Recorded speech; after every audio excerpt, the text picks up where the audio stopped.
Imagine a room full of 10 kids circling 10 chairs at a birthday party. The music is playing, and everyone is smiling.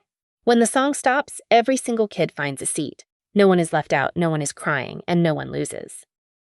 Life is simple. This is what we're told the economy should look like. Enough for everyone, and a fair shot at a place to call home. But those chairs aren't just furniture. They represent every house on your street, every apartment in your city, and the roof over your head. Hi, I'm Penny. Most people think they understand the housing market, but they are looking at the wrong map. We've been taught that real estate moves in cycles, like the seasons. But what's actually happening is a rigged game of musical chairs.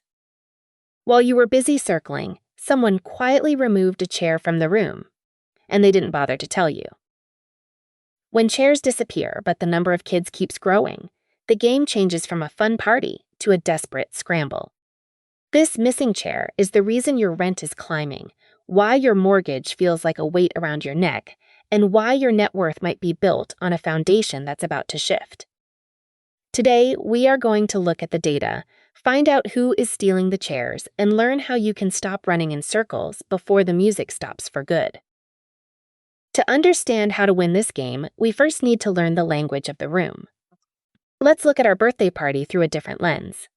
In the world of money, we call the number of chairs in the circle the supply. If there are 10 chairs, the supply is 10. It's the physical stuff available for you to buy or rent. On the other side, we have the kids circling those chairs. This is the demand. When more kids enter the room, demand goes up. When kids leave, it goes down. In a perfect world, supply and demand match up, and everyone has a place to sit. But the game is rarely that perfect. Between the moments when the music starts and stops, you might see a few chairs sitting wide open. This is what we call inventory. It's the count of homes currently sitting on the market, waiting for a buyer. When inventory is high, you can take your time picking a seat. When it's low, you start to feel the pressure. As the music plays, you might notice something strange. If everyone in the room realizes there are only 8 chairs for 10 kids, people get nervous. They don't want to wait for the music to stop. They start offering to pay the birthday boy extra just to promise them a seat early. This is price appreciation. The chair isn't getting any more comfortable or better built, but the price goes up simply because everyone is scared of being the one standing. Now, some kids might not have enough lunch money to buy a chair reservation on their own. So they go to a friend and ask to borrow some. This is leverage. It allows a kid to play the game with more power than they actually have. They might even try to reserve 2 or 3 chairs using someone else's money, hoping to sell those spots to other kids later for a profit. It looks like a smart move while the music is loud and fast. But leverage is a double-edged sword. If that kid can't pay back the money they borrowed, or if the music stops and they can't sell those extra spots, the person who lent them the money comes in and physically pulls them out of the seat. We call this a foreclosure. It's the moment the game gets real, and it's how people lose their spot in the circle before they even realize what went wrong. Understanding these 6 terms is the only way to see the game for what it actually is. Let's watch how this game actually plays out in the real world, round by round. In the beginning, in round 1, the game is fair. We have 10 kids and 10 chairs. Because there is a seat for everyone, nobody is stressed. You don't have to overpay to sit down, and the price of a chair stays low and stable. This is a calm market. It's the version of the American dream, where a normal job buys a normal house, and the music is just background noise.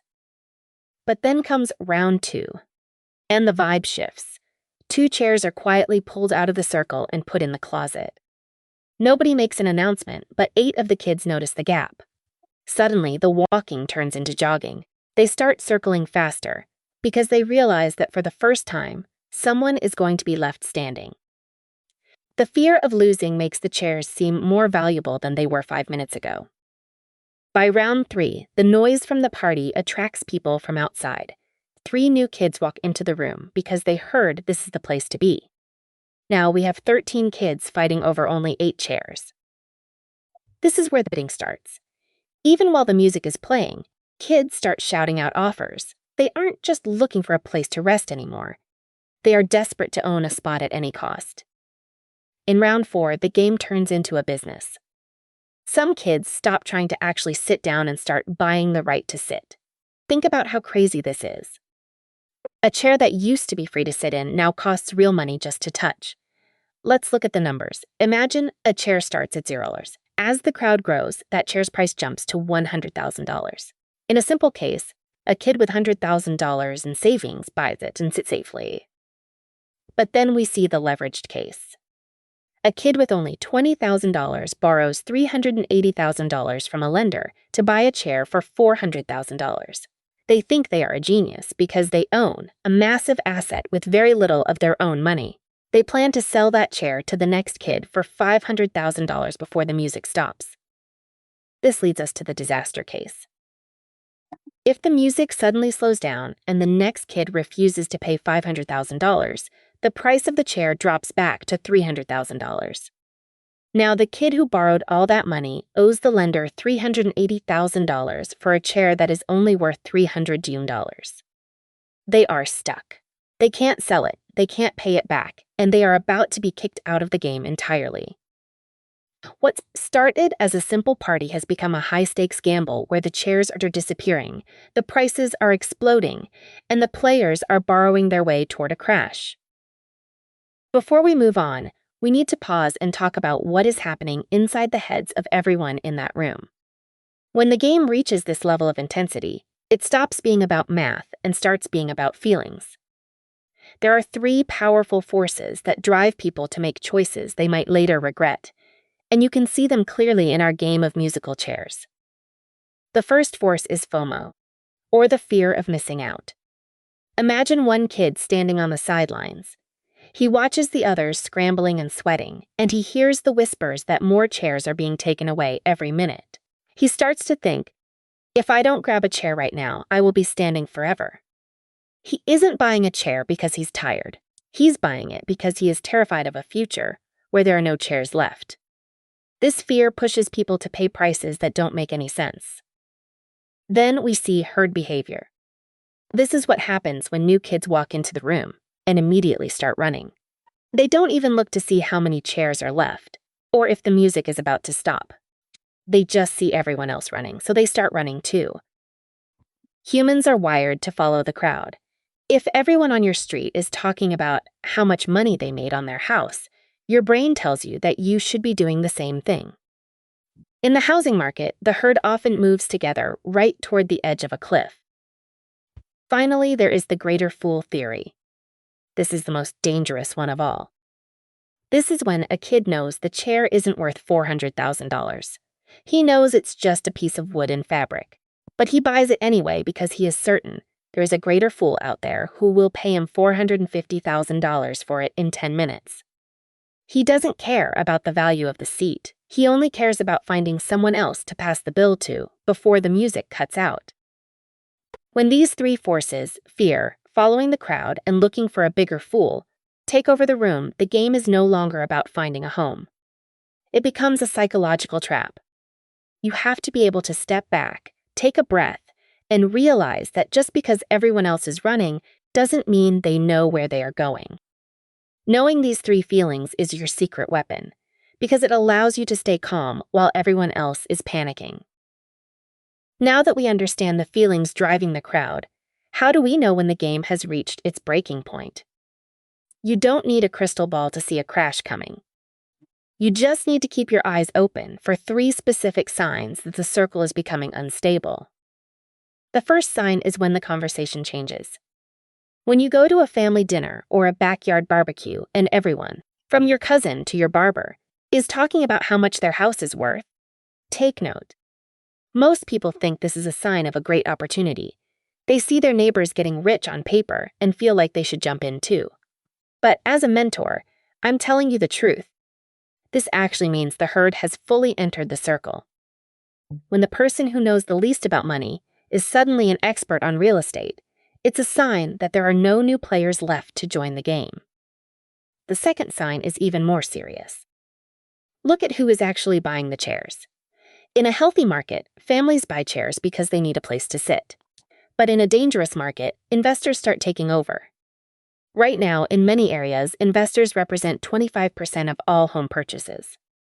On the surface, this looks like a busy, healthy market. But if you look deeper, you'll see that chairs are being hoarded.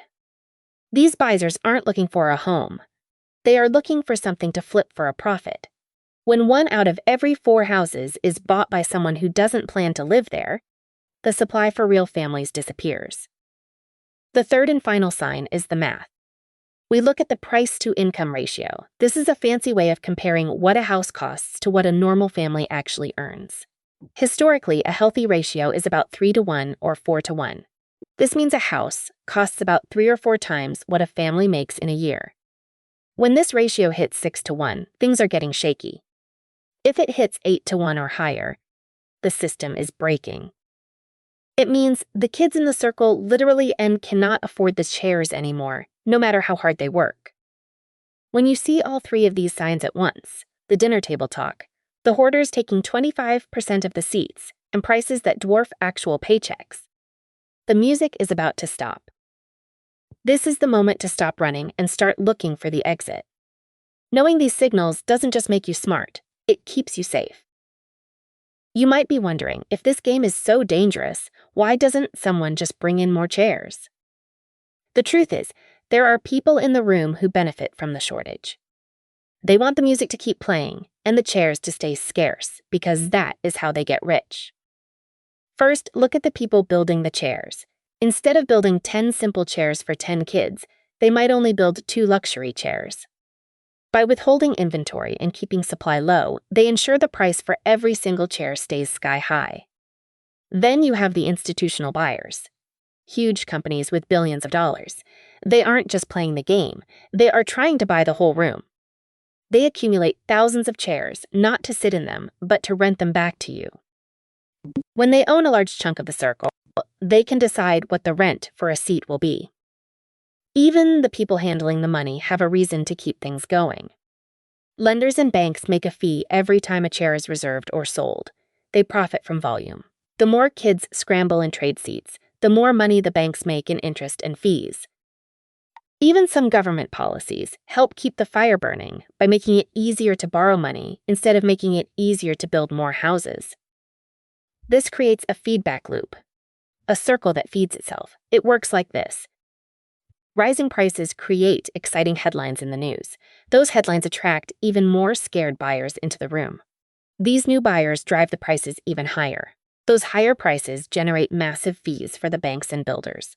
Finally, those companies use those fees to pay for lobbying, which is just a fancy way of convincing the people in charge to keep the rules exactly the same. This loop keeps the chairs scarce and the prices moving up. It's a machine designed to turn your need for a home into someone else's profit. They want you to believe that the shortage is just bad luck, but now you can see the hidden structure. The music stays loud because the people at the record player are making a fortune while you run. Recognizing this loop is the first step to making sure you don't get crushed by it. We are now back in the room at the height of the madness. Imagine it. 13 kids are sprinting around just 7 chairs. The air is hot, the music is blasting, and everyone is absolutely certain that the music will never end. They believe the chairs will only get more expensive forever. But then, something happens at the record player. The person in charge decides to turn the dial. They raise interest rates. Suddenly, the music slows down. It's not as loud or as fun as it was a minute ago. This is where the mirror loop begins, and it happens in 4 distinct beats. In beat A, the first kid stops running. He looks at his wallet and realizes he can no longer afford the fee to reserve a chair because the interest rates made it too expensive. He steps out of the circle. For the first time in a long time, there is one less person fighting for a seat. The pressure drops just a tiny bit. Then comes beat B, and this is where it gets scary. Remember the kids who used leverage, the ones who borrowed a ton of money hoping to sell their chair for a profit. They see the music slowing down and realize no one is coming to buy their spot. They panic. They start trying to sell their reserve chairs at any price just to pay back their loans. Suddenly, instead of a shortage of chairs, there is a rush to get rid of them. In beat C, the math takes over. As more people try to sell at the same time, the price of every chair in the room starts to fall. Now, the bank starts pulling people out of their seats because their chairs are no longer worth what they borrowed. This is a forced sale. Panic spreads like a cold through the room. It's no longer about who can sit. It's about who can get out before the price hits zero. Finally, we reach beat D. The music stops completely. The room clears out. Kids who were screaming and fighting to sit down just 5 minutes ago are now standing in the hallway, refusing to come back in. There are chairs everywhere, empty and available, but nobody wants them. The same crowd that thought chairs were gold now thinks they are trash. This is the reversal. The game hasn't changed, but the psychology has flipped. The must-have asset of yesterday has become the stay-away risk of today. Understanding this loop means you won't be the one left running when the music fades to silence. To survive this game, you need to know exactly which stage we are in at any given moment. Think of this as your map of the party. In stage 1, we have 10 kids and 10 chairs. Everything is normal. The news doesn't talk about it because a fair game isn't exciting. The red flag here is actually silence. If no one is talking about real estate, it's usually the safest time to buy.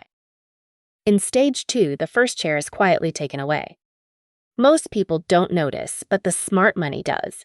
These are the players who watch the data, not the headlines. They see the supply dropping and start finding their spots early. The red flag is a small, quiet dip in the number of homes for sale while prices stay the same. By stage 3, prices are rising fast enough that the media finally notices. You start seeing news stories about the hot market. New players rush in, fearing they'll be left behind. The red flag here is when you start hearing about bidding wars on every house on the block. Stage 4 is pure mania. This is when the chairs become symbols of success. You can't turn on the TV without seeing shows about people flipping houses for huge profits. Everyone thinks they are an expert. The red flag is when your friends start quitting their jobs to become full-time real estate investors. When the game becomes a cultural obsession, you are near the end. In stage 5, the smart money quietly exits. The same people who bought in stage 2 are now selling their reserved chairs to the excited crowd. They are taking their profits and heading for the door while the music is still loud. The red flag is when professional investors start selling more than they are buying. Stage 6 is the trigger.